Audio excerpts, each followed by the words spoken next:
Place all loose items in the pouch in front of you. Have a safe and informative journey.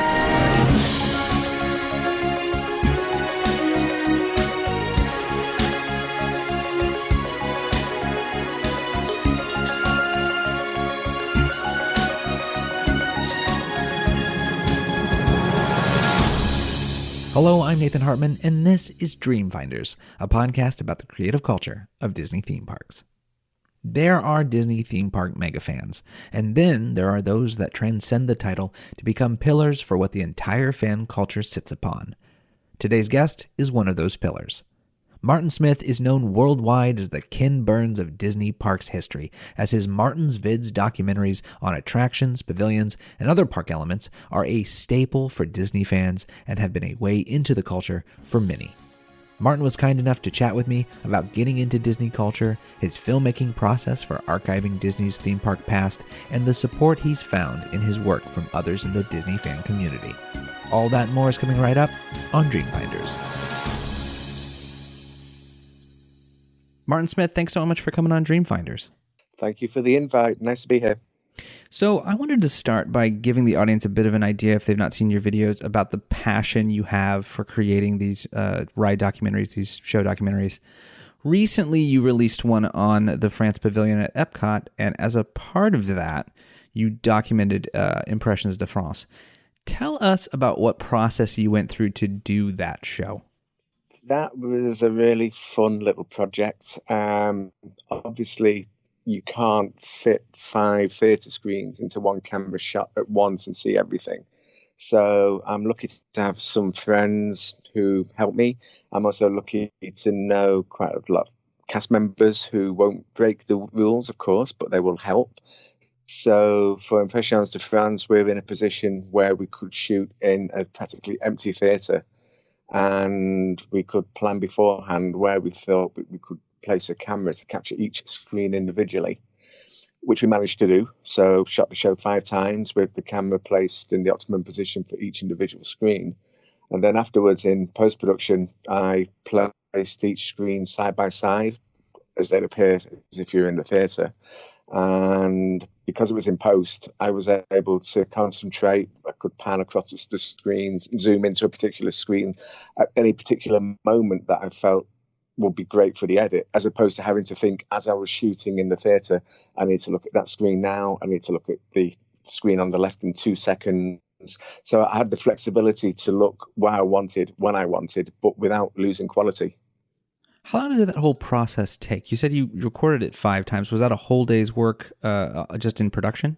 That was generally going in either early morning or late at night while the theatre was empty. We don't have special privileges, but obviously we try and plan to go into somewhere when it's going to be quiet. So I think that was shot over 3 or 4 days of first thing in the morning, last thing at night.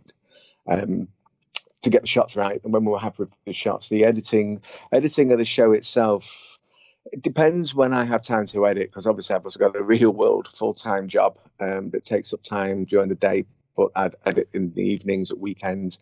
So it's probably a good couple of days just editing the actual Impressions de France show down to a standard I was happy with. Then I tweaked the soundtrack that I used. I also did the history of the pavilion, which would have taken possibly another week beforehand to get all the information together, or the footage or the pictures together, do some research to check that all the facts and figures I was posting information about were correct, because I don't like posting any figures or information just from one source. I always like to have a second source to back me up if I don't think the original is credible, to make sure I'm posting realistic information.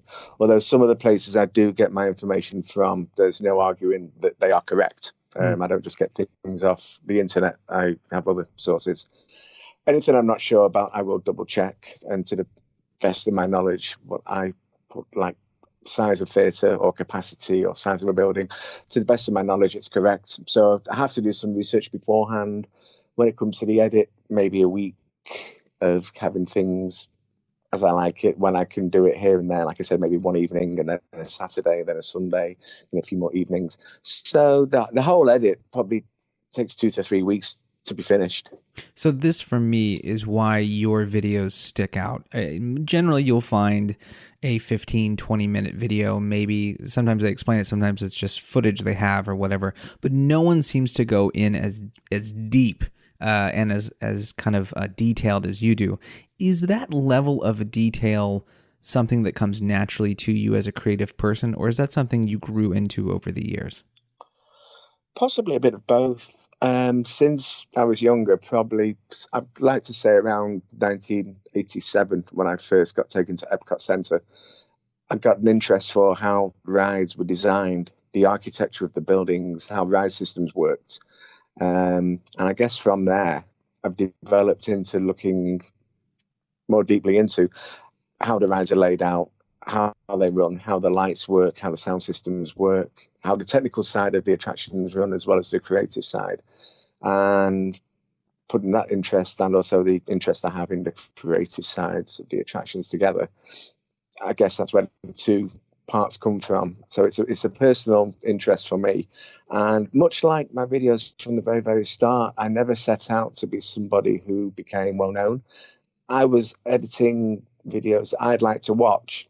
And way back in the day, I started to put them on a torrent site just in case anybody else wanted to watch them, if anybody else shared the same interest. I wasn't trying to make videos that people wanted to watch. It was something that I was interested in, and it would be a bonus if anyone else would enjoy them as well.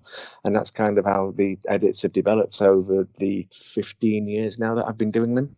Was filmmaking always an early artistic passion for you? Probably. My father before me worked in broadcast television, so I was used to a studio environment. I was used to a location shooting environment, which is my day job as well. And I remember when I was 9, Dad borrowed a cine camera. We took it to like a little Super 8 film camera.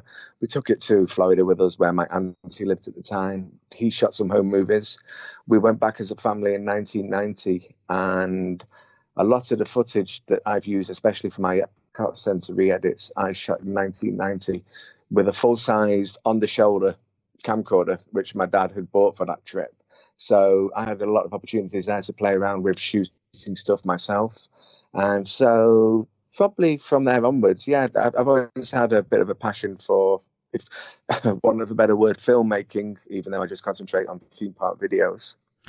Where did you grow up, and what aspect of broadcasting? You mentioned your father was involved as well. What sort of work was he aligned in the broadcasting industry?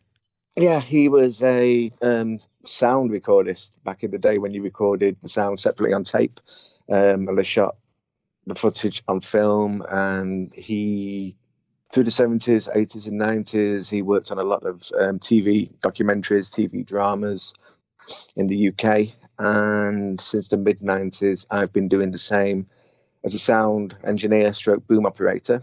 And over the past couple of years as a sound mixer, as well as a sound boom operator. So even though I work in sound, I obviously get a good feel for the whole creative process, including camera work and editing. I wouldn't say I'm great at either, but I kind of bring home my knowledge from work and try and apply it to my hobby. Let's talk a little bit about sound production then. Tell me how your ears, which at this point are very attuned to good production sound, how does that affect your ability to get good sound in the parks? You mentioned going in and doing things at night or really early in the morning, but I'm sure there's a level of frustration that comes with trying to do these sort of guerrilla shoots.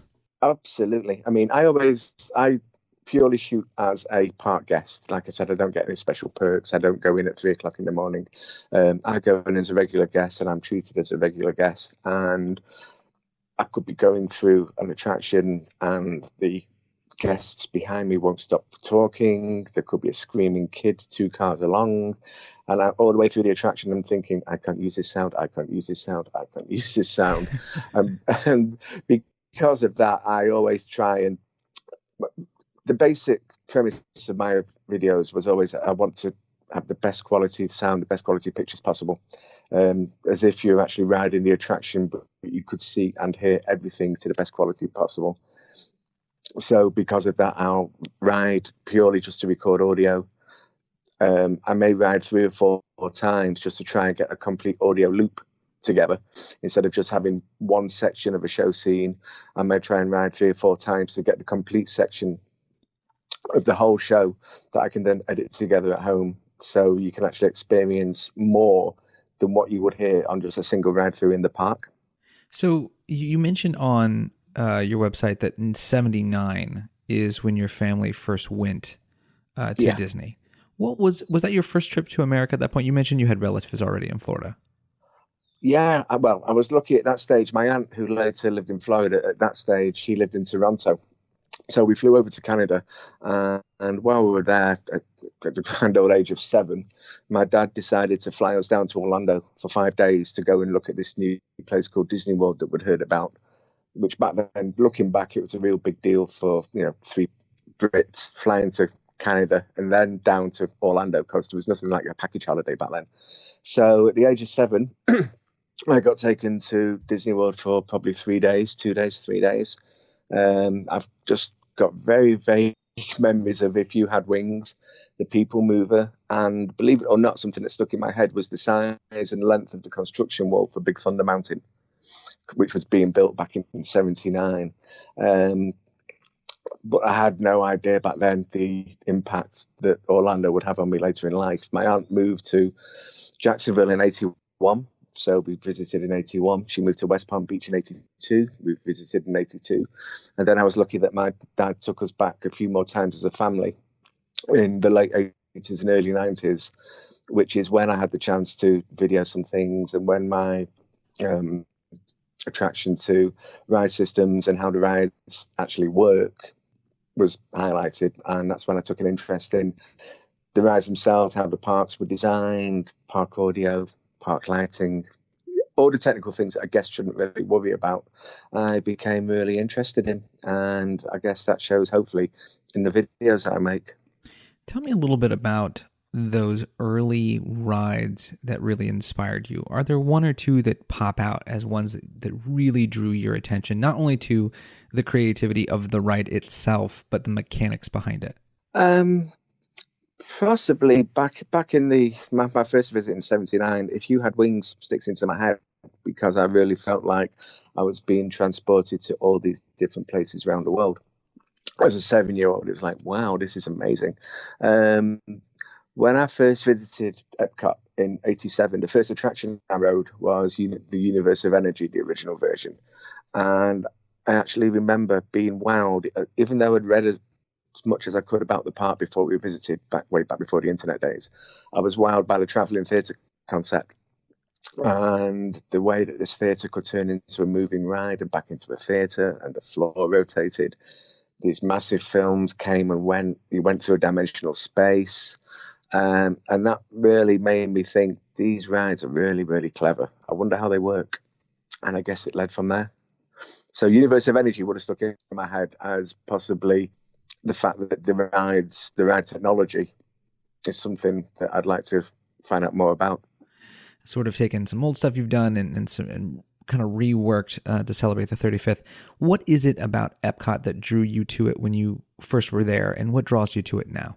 Back in the day, it was the fact that there was nowhere else like it. Back in the day, obviously, there weren't many places like Disney, full stop. But Epcot Centre as a park, you couldn't define it.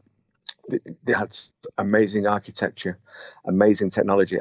As a kid, I was always interested by the space and by the future and technology and computers. So that park to me was a match made in heaven when I was younger. And I always remember the first time I went, I wanted to spend all my time in Future World. I wasn't interested in World Showcase at all.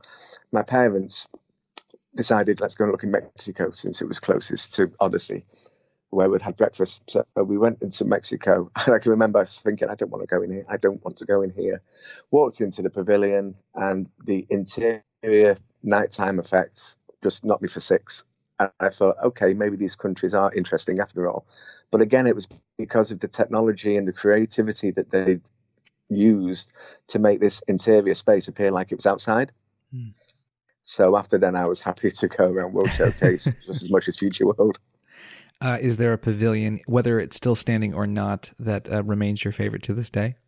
I would be old-fashioned, and I would say if Horizons was still around, It's a classic. then I would love it. It's a classic. I'm not glad it's not around, but Horizons, had it not been updated, it would have been so dated today. It would have been unbelievable.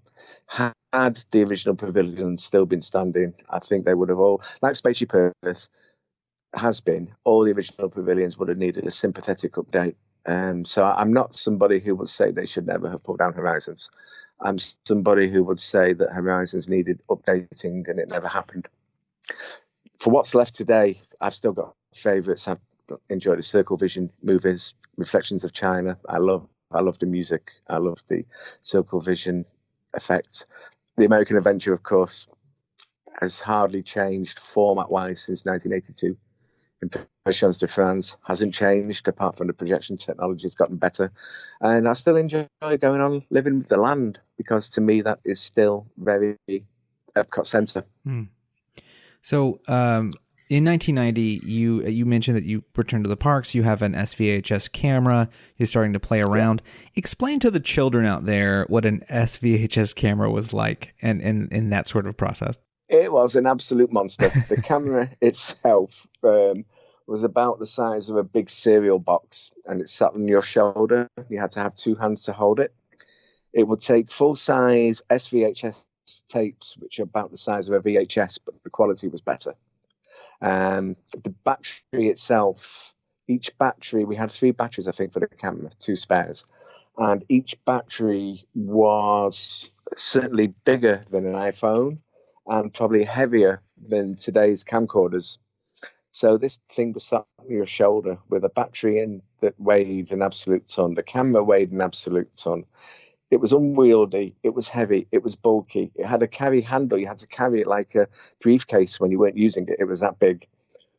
But in taking it into the parks, I managed to capture so much footage, like I said, especially of Epcot back in the day, that I had no idea how valuable that footage would become later in life. So I'm glad we made the family holiday sacrifice, and it was almost taking like a fourth member of the family with us, having the camera around the parks with us. It was literally sort of the size and weight of a small infant. You had to carry around the whole time, for sure. Yeah.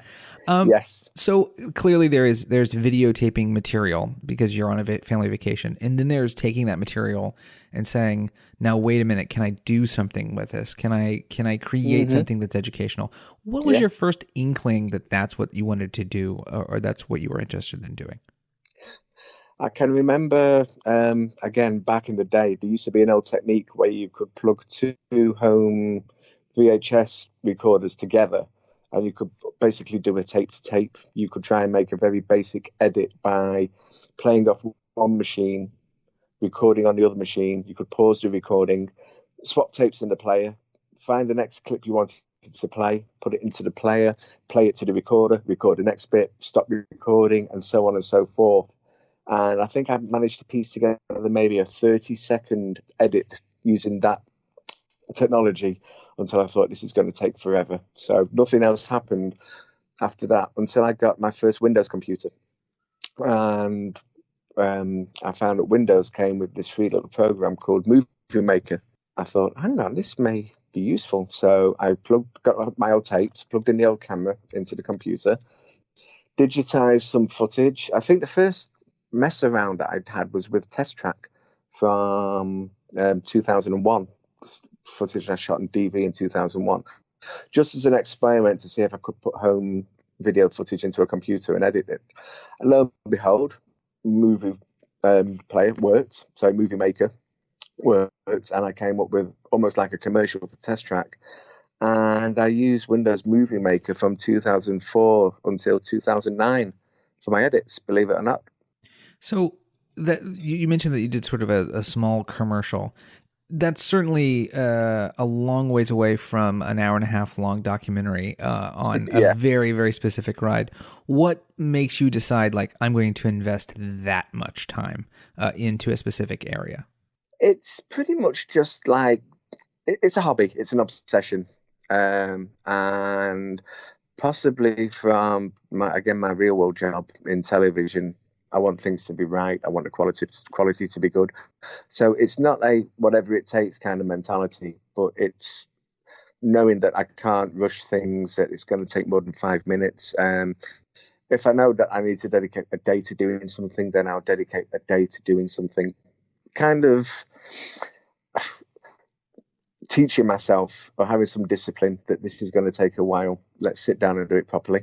Let's run through that process of making one of these videos. Where do you start? Do you allow the footage to determine what rides you're going to cover because you have the footage? Are you inclined towards something because of an anniversary or some sort of date?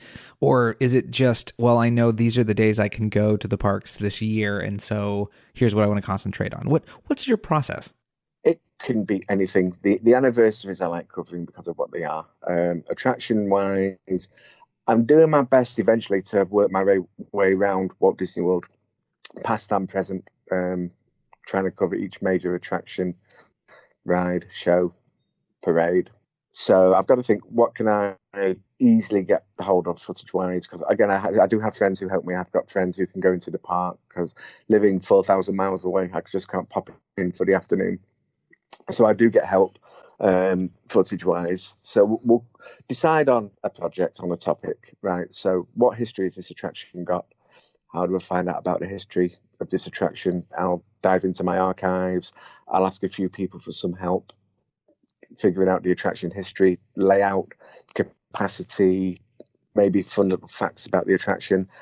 So then I'll assemble a history section where I look at how the attraction originated, how it was designed, how it was built.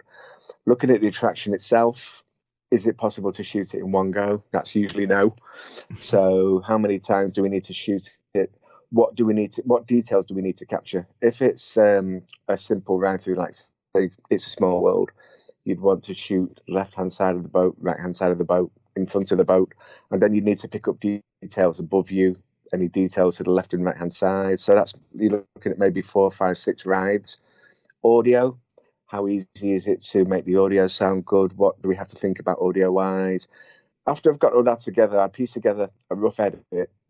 Small World kind of loops over and over, so there's not many things visually that are in sync with the audio. So you could probably get away with 5 or 6 ride-throughs and have the appropriate audio playing at the appropriate moment. However, if you think about something like Splash Mountain, there's so much more to see, but also obviously the animatronics are talking. So you all of a sudden your audio and video have got to match. If you ran through a show scene, you're only going to see one part of that show scene before you sail through. So then you're going to have to ride again to try and capture the other part of the show scene that you didn't hear. You may have to ride through a third time to catch the end of the show scene before it loops back to the beginning again. So already you're looking at 3 goes on Splash Mountain just to try and get complete show scenes. You may get unlucky. You may get the same show scene 3 times. So you'd have to go through again and again and again until you manage to ride in enough times to get every part of the attraction recorded. I had a friend who shot Haunted Mansion Holiday for me in California. And luckily he's as passionate as I am about attractions. And if I recall, him and his friends rode 76 times until we had everything covered that we had to catch. That's 76 separate ride-throughs to make sure every detail was captured, close-ups, wide shots. We had every part of every show scene recorded, so it would all fit together as one complete edit of the whole attraction. That's a lot of times. Yeah, to say the least. You mentioned that you have friends that help you out with these things. How has interacting with the Disney fan community sort of changed your not only perspective on like being a Disney fan, but also the way you do your work? The fans, yeah. I'm very, very humbled, really, that anybody has any interest in what I do in my hobby. I really am. I didn't set out to be famous or anything like that, and it's still quite strange if somebody, for want of a better word, recognizes me in a park, comes up to me, says hi, because I don't see myself as being anybody apart from another theme park fan. But because I have fans, for want of a better word, it's nice because I feel like there's an appreciation for what I do. And sometimes if I'm not in the mood, or if I think I've had enough of doing this project because I'm not getting anywhere, I'll get a message off somebody saying, we really appreciate all you do, please carry on. And just those little words of encouragement spur me on to continue in a way. So even though I don't do things really for anybody else, because I'm not looking for fame or fortune, neither I certainly don't have any fortune. Just the fact that other fellow fans appreciate what I do is always nice to know, and can give me the push I need to carry on doing what I do, make another video, go back to a video and make it better, that kind of thing. You mention sort of how people recognize you in the parks and that sort of stuff. And that's because in many ways you were one of the first to start doing these things, and you have a very specific style. And one thing that, makes you stick out beyond everyone else is you use text at the bottom of the video to explain things opposed to voiceover. Yeah. Was that a technical choice or an aesthetic one? I hate my own voice. I hate hearing my own voice. That's where it came from originally. I've had very kind offers by people saying, do I want them to do voiceovers? And I've weighed up the pros and cons. And one, I don't want to disturb some of the beautiful music that I can use in my videos, because some of the ride scores, the music is fantastic, and I'd hate to have me or somebody else talking all over it. Also, sometimes I feel text can be easier to digest if it's on screen long enough.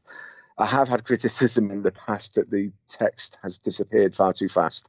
So certainly over the last year with the Epcot re-edits, something I've made a conscious decision to do is make sure the text is on screen for as long as it needs to be read. And also, in a way, it's my style. It has become a bit of a joke with some friends about the text, that style and the font that I use. But to me, that's kind of like my stamp on my videos, and that's the way that I do it. And I'm, again, as well, this is certainly not trying to put down anybody that does voiceovers or talks or vlogs. But for me, I'd rather remain in the background and let the images do all the talking, for want of a better phrase. Let me ask you what the most difficult video has been to put together. At this point, you've done well over several dozen. Does one stick out as the Moby Dick that you pursued for far too long? Technically, Great Movie Ride was quite a challenge, because not only was there so much to capture, but you had live tour guides. Consequently, I had to make sure that the master ride through that I did, I only had one chance of doing it, because we had the same tour guide. We had to get the same tour guide in every shot and record an audio perfectly that one time that we rode. So that was quite hard logistically, planning it and getting everything together for the one ride we did with this particular tour guide. Universe of Energy, Ellen's Energy Adventure, was technically challenging because of all the different screens and the way, again, I wanted to have each screen shot individually so I could look where I wanted to look in post-production. But you don't have the luxury of a static theatre. The theatre is constantly moving, rotating. So trying to get each screen shot at the right moment with the right exposure, make sure it doesn't go blurred, and shoot it on a tripod. That was technically challenging for my friend who shot it, and for me for piecing it together.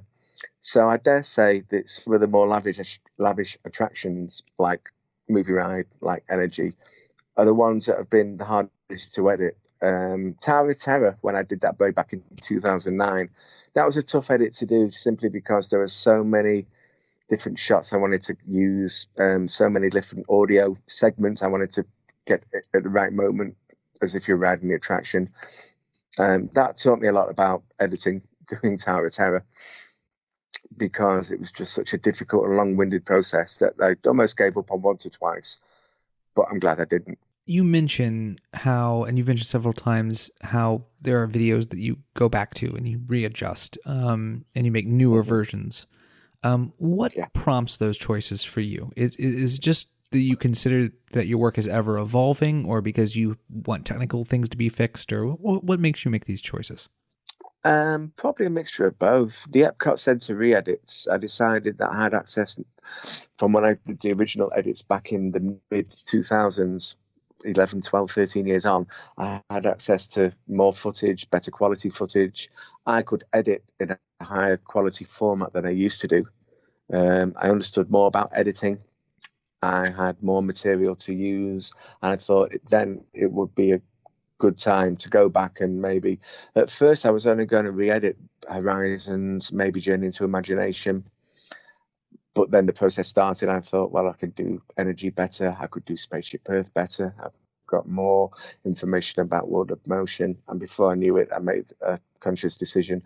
I was going to re-edit every video and go around the whole original park again, one pavilion at a time, making re-edits kind of like the original edits were, but to the best of my present abilities, technically and artistically, to try and improve on the original edits. And hopefully, I think I've managed to do that. So those videos that you mentioned for Epcot, you didn't have any of the like files from when you previously had done it, correct? It sounds to me like you started from scratch once again and used your originals as reference. Is that accurate? Yeah, that's a good way of describing it. Yeah, I wanted to go back and make new versions of the original edits, if you like. So I used the original versions as a template for what I was going to re-edit, and the process it took maybe 3 years to do the Epcot Centre re-edits from when I started to when I finally released Canada. It would have been a good 3-year process of doing one at a time, even though sometimes it did overlap. At one time, I think I was working on 12 different pavilions at once, to various different levels of completeness. Like maybe I would have had half of the Energy ride edited while I was trying to work on some composite effects for El Rio del Tempo, while I was working on the history of the Image Works, all at the same time. It's just basically what I felt like doing at that moment, knowing what I had to do for the end game. But I didn't do one pavilion completely and move on to the next. It was bouncing around the different pavilions, which was a lot of fun and probably kept me sane. So clearly you're not shooting on SVHS cameras anymore. So what's not anymore? No. What's the technology that you find to be the most convenient? What's your process when it comes to picking the right camera and even the right audio? Have you made purchases or technical upgrades that you think have really made those new videos worth creating? Yes. Well, since I've been doing the recent videos, very recently, I've gone 4K now. So I've moved on from HD, even though I will be shooting still a lot in HD. The camera that I'll be using will be 4K, which hopefully will give me better quality in HD. And also, should I shoot in 4K, I've now got the option of cropping the image to a 1080p resolution. So in effect, I can zoom into the image without losing quality. That's the camera that I'm going to be taking to Paris later this year. I'm going to be shooting some stuff at Disneyland Paris. So that'll be the first trial by fire for the new camera. I've also got a new computer, a very powerful edit system now. So I can edit 4K, because obviously there's no point having 4K footage if the computer can't keep up. So yeah, it's been an evolving hobby. I've gone through a couple of HD cameras since 2009, a couple of new computers. So now I think I've moved on to possibly the next level of caught up to a lot of people at the next level by taking the 4K route. I'll be here for quite a while now, but I'm comfortable with knowing I've got the capability of shooting in 4K and being able to edit in 4K. Hopefully the low light capability of the camera's good. I've done some tests in my local neighborhood at night just to see what the camera's like in reduced lighting, which is great for rides, of course, and it seems to be good. Something I've always consciously made a decision about as well is the camera's got a viewfinder. One of the old things that you actually have to put your eye to see what you're shooting. as well as a screen, because I'm conscious of having my screen on a ride and disturbing other guests, basically. We all know what it's like to ride with people on cell phones, people who've got iPads out on boats and in ride vehicles in front of you. It's so distracting. So the camera I've got, and the camera I've always had, has got an eyepiece, a viewfinder, so I don't have to have an LCD screen on view while I'm shooting. Not to do it sneakily, but just so I don't disturb other guests with a screen out on dark rides. So let's finish up with this question.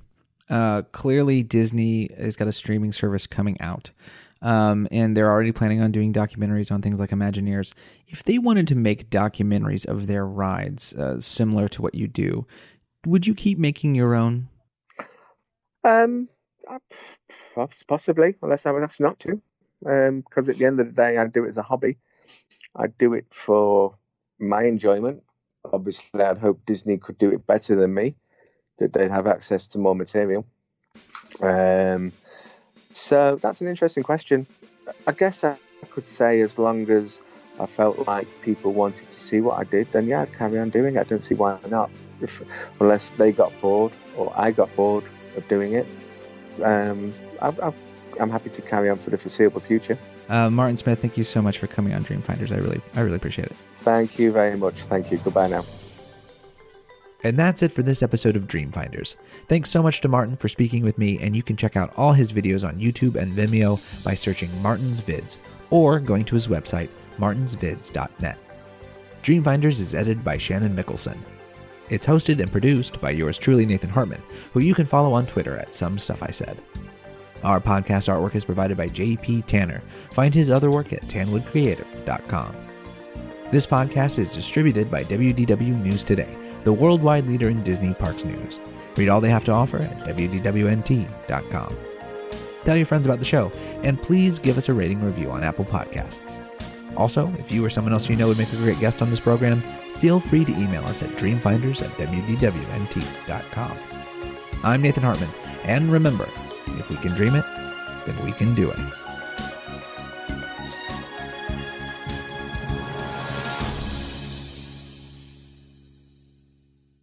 Dreamfinders is sponsored by Never Grow Up Vacations, the official travel partner of WDWNT.com. Never Grow Up Vacations specializes in trips to Disney destinations around the world, so be like us and never grow up. Head over to nevergrowupvacations.com to book your next trip today.